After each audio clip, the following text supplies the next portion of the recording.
Up next, too, when we jump it over to our partners and friends at Haskell Indian Nations University, who are focused on a very locally relevant project to them that's looking at a continuation of a project that they started last summer, focused on an interactive story map looking at wetlands on their campus. And so uh, I am going to mute myself. Thanks once again to Agnes Scott. And I'm going to turn my microphone off and hand it over to Dr. Stephanie Willis and her team at Haskell Indian Nations University. Take it away.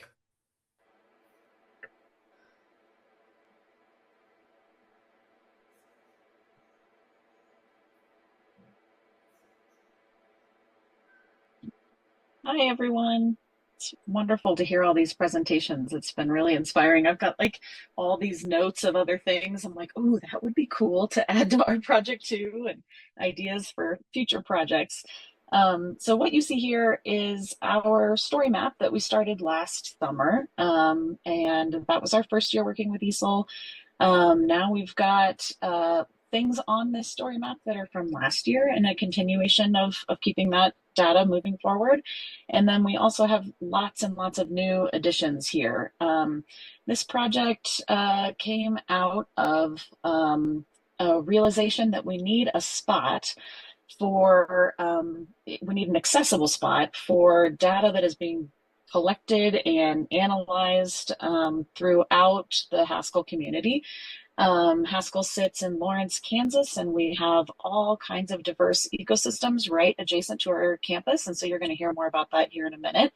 And we just needed a place where we could store all this, sort of a repository, to make sure that people have access to current data sets, to efforts outside of our university and within, and then we can build upon those to keep things going. I teach geography classes at Haskell, and so we are so grateful to have this opportunity to learn new skills to incorporate in those classes. We are a federally run university, and so access to software and hardware and a GIS lab even is a struggle every semester. And so having new skills that we can use for free is just a fantastic opportunity for us. So you'll see that the story map has a bunch of different tabs that run along the top there. So you can jump through the story map through those tabs if you like, or you can simply scroll down and kind of get a tour of the Haskell environment that way. This started as like a way to just hold data, but it's sort of evolved into an entire kind of more comprehensive story of Haskell overall. And so there's a lot of historical information in there too. There's information about highway development that has been happening over the last couple of decades and is a continual issue on campus.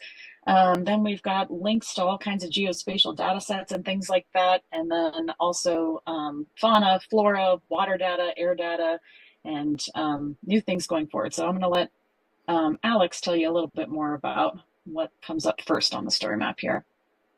Yeah, hey everybody. I'm dealing with a bit of a sore throat, but bear with me.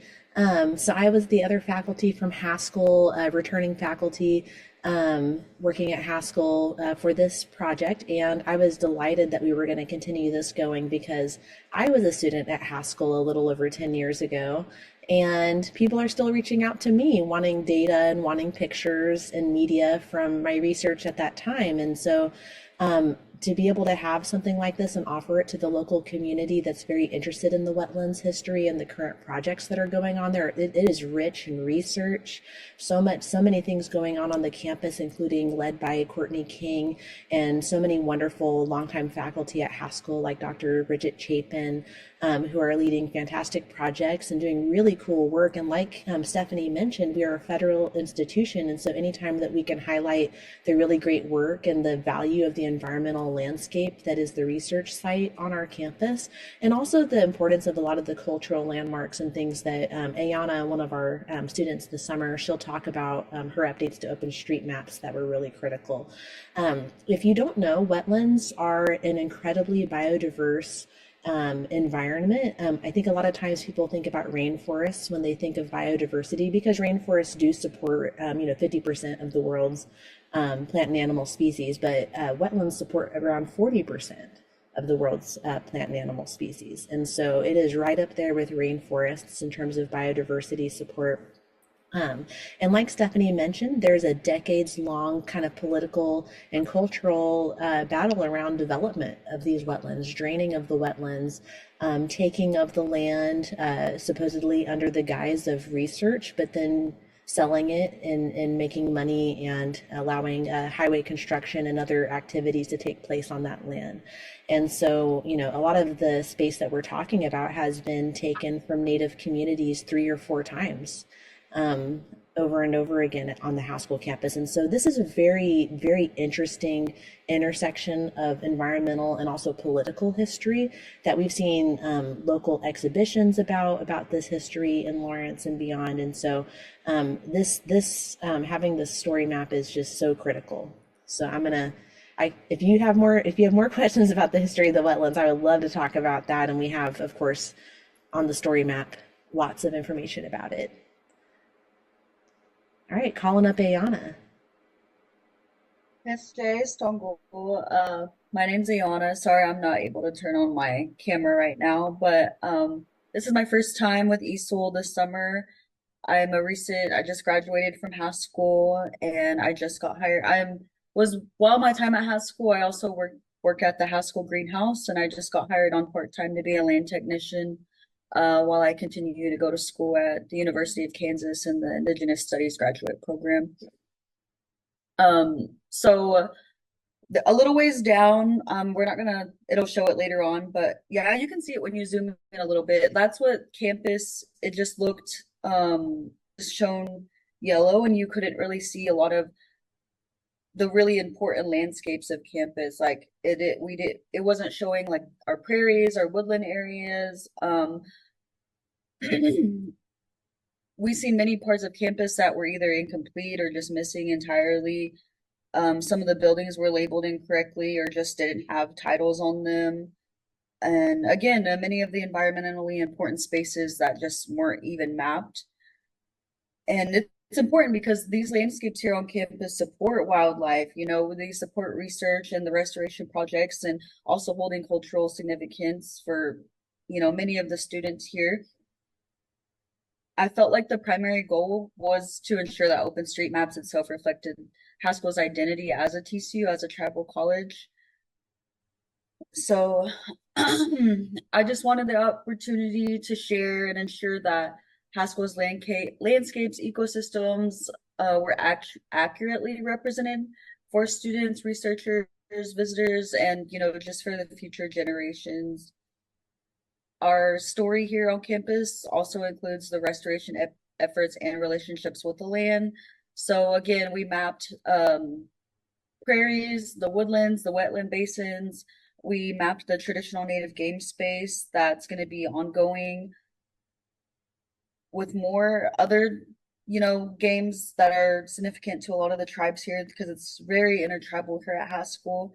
The smaller ponds. And just something to think about too. So when I originally looked at the map, and it just looked like there wasn't anything on our campus except for buildings, compared to when you look down at Baker or some of the surrounding areas like Prairie Park that were very, very mapped out. I just feel like when landscapes are absent from maps, they just become invisible to much of the broader public. And that's what we want, is to be able to, show people that we are a living campus. We have many spaces that support food sovereignty, that support land restoration, traditional ecological knowledge. And by updating these places on OpenStreetMaps, again, it becomes, a living landscape that reflects a lot of the work being done here. That's a picture of the raised garden beds. Again, like we did a lot of mapping of those, like the restoration areas within campus and then across campus. But yeah, that's my update on the OpenStreetMaps. Hello. Thank you so much, Ayana. We do have a specific list of the things that Ayana added to OpenStreetMaps. If folks would like to get some ideas for their own campus maps or reservation maps, we'd be happy to share that. Um, as we mentioned, there's so many pictures and media from across time uh, in construction, kind of pre and post construction photos and things that student researchers and other researchers can use for their projects. And calling up Lucy.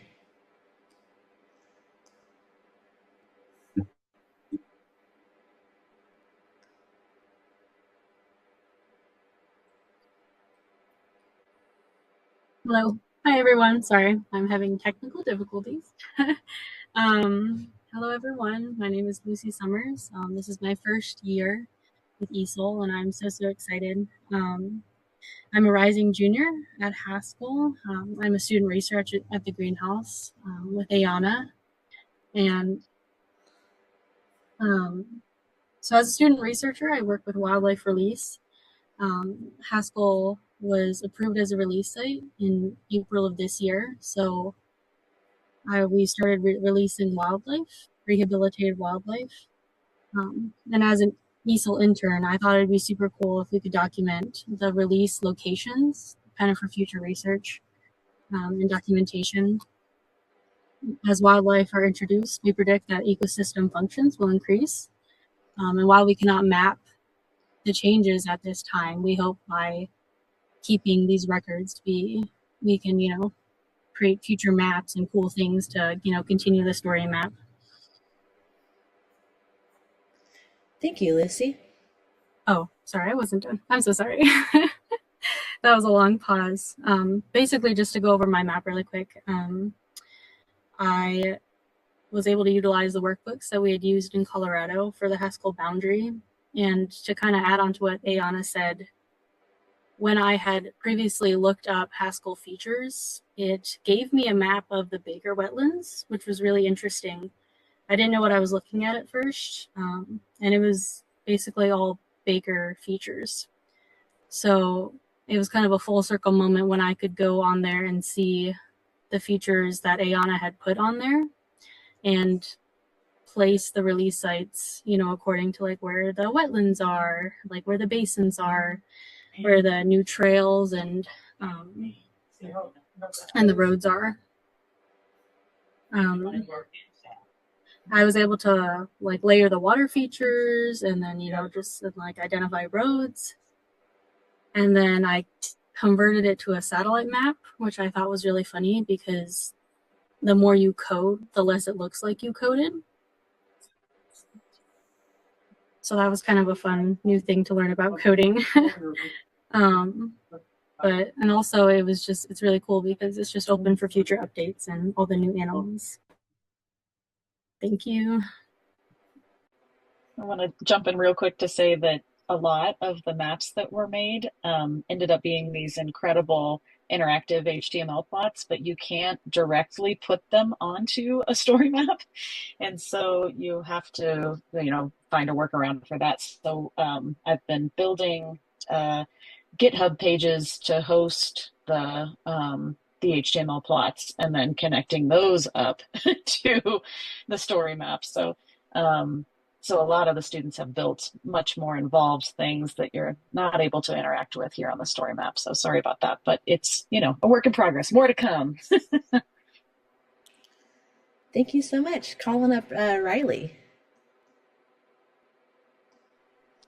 Hi, yeah. I'm Riley McCurley. I'm a senior at Haskell University. I'm an environmental science major. I created the NDVI map here on the screen. I was able to take that and overlay the street map onto it so you can understand where the vegetation growth has occurred in the last 10 years. And you can see that majority of it has happened where the restoration work has been happening on Haskell's land. I was able to just follow Nate's steps as he taught us how to create the NDVI map. And then I took it upon myself to just insert the overlay of OpenStreetMap there. As well as I created a impervious surface map. And I was able to, it was very similar to the NDVI map because on both projects, I involved importing geospatial data into the notebooks to build interactive maps. On the impervious map, I was able to use Google Earth Engine, and I created to create an account through Google Earth Engine, and then I created a project through Google Cloud, which allowed me to authorize Earth Engine into my Google Colab notebook and access the available data sets. On the sidecar here, next to the map, you can see all the libraries and layers I used. So the impervious map highlights developed areas such as roads, buildings, and parking lots where water cannot soak into the ground, and instead contributes to stormwater runoff, helping identify impervious surfaces that may carry pollutants to Haskell wetlands from stormwater, snowmelt, or other sources. The red, orange, and yellow areas indicate dense urban developed and potential pollutant sources of runoff. So I thought this map would help with our water data. We haven't evolved into water testing and into all of that quite yet. So I thought this would help Haskell be able to look into more data and potential sources that could be harming the wetlands. Thank you. Thank you, Riley. And I also want to mention that a lot of these dark red spots are land that was originally Haskell's property and was taken to create schools, at one point a cement factory, which is really bad for public health, and then a fire station and just all kinds of things around it in the red.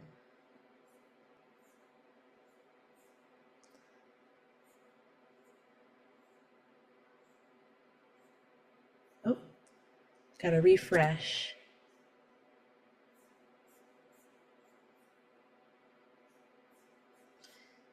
All right, getting Jesse ready. Trying to.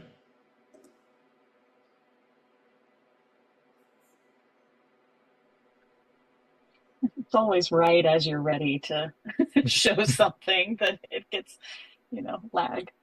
Right. Hi guys, I'm Jesse Resendez. This is my second year with ESIIL Stars, and I'm a recent graduate from Haskell with my BS in science, or yeah, my BS in environmental science. And yeah, I was working along with the EPA this summer, alongside University of Colorado, the ESIIL Stars internship. And this summer, it was like my duty to look at the air quality data and stuff like that. And I guess like for this like story map, I just like wanted it to be like just like a quick like overview of just like Haskell's like data or air quality data like for non-technical like users, like just looking at like this like first like chart right here. I feel like the colors just kind of like really just kind of like show like what the air quality was like that week and like season and stuff. And yeah, like I used like a notebook that was shared to me by Nate, like which oh my goodness helped so much because like I did not know how to like get like the data from Purple Air. And so the notebook that he shared like allowed me to do that and like pick which dates that aligned with Haskell's and stuff like that. And I just felt so cool being like typing in like sensor index and just like asking like to retrieve like data and stuff because like I was able to get like Haskell's like PM's data, but it was like hourly, so like I didn't know how to use Excel, so I just like threw it in Google Colab and was like, please like work, like I do not know how to work with like hourly average to turn it into like weekly or like monthly. So this is like that product of that, of just like using code to like, easily be like spitting out data that, would take like forever in Excel.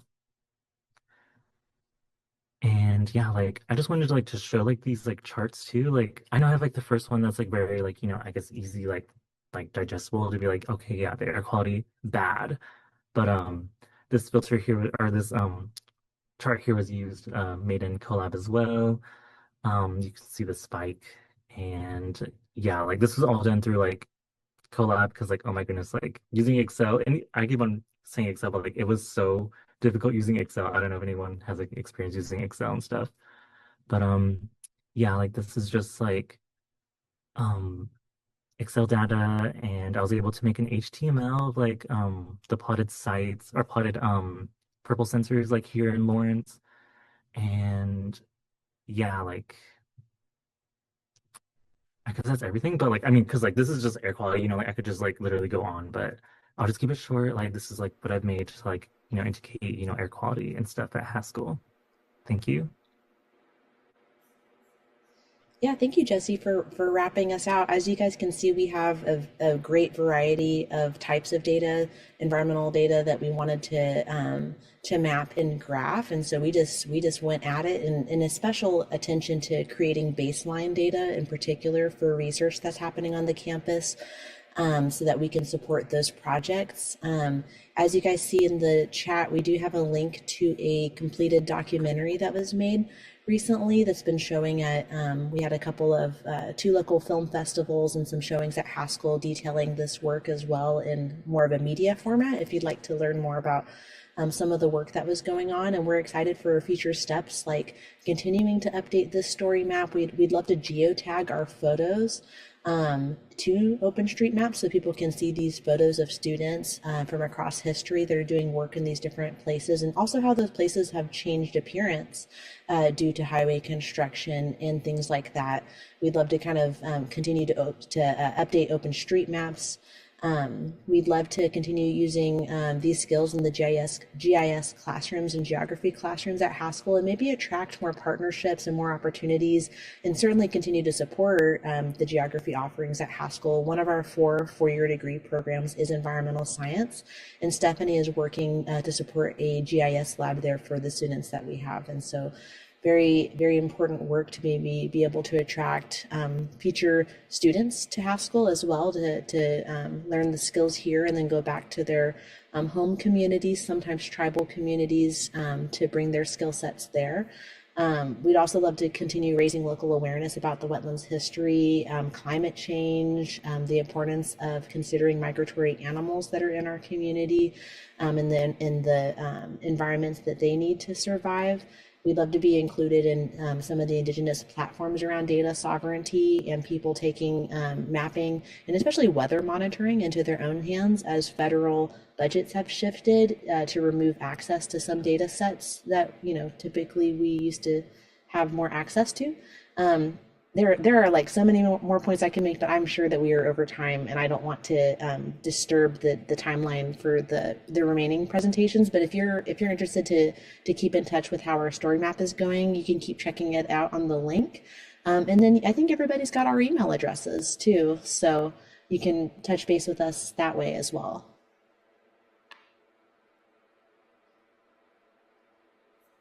Great job, Haskell. Thanks again so much. You've gotten a lot of love in the chat there, so please check that out.